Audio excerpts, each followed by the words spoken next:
Hello বন্ধুরা, আমাদের পাশের বাড়িতেই কালী পুজো হচ্ছে। তো আমরা সবাই মিলে সেই পুজোতে গেলাম। তো দেখো মার পুজো হচ্ছে, আমরা কিছুক্ষণ একটু বসলাম। বসার পর দেখো আমাদের বাড়ির দিকেই আসলাম। তো দেখো এইটাই হলো আমাদের বাড়ি। তা আমাদের বাড়িতেই সবাই খাওয়া দাওয়া করছে, এবার যারা দূর থেকে এসছে তারা আগেই বসে পড়েছে খেতে। দেখো তারপরে আমরাও খেতে বসে পড়লাম। দেখো আমাদের পুরো ফ্যামিলি আমরা সবাই বসে পড়েছি।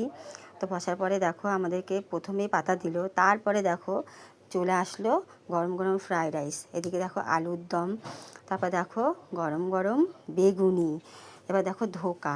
তো ধোকা দেওয়ার পর দেখো আমরা সবাই মিলেই খাচ্ছি। তো ধোকাগুলো দেখো কত মোটা মোটা করেছে।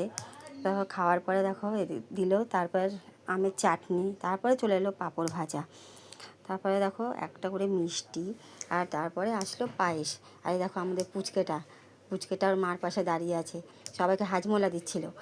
তো দেওয়ার পর দেখো আমরা সবাই মিলেই খাওয়া দাওয়া করলাম। তারপরে সবার লাস্টে চলে এলো আমাদের প্রিয় আইসক্রিম।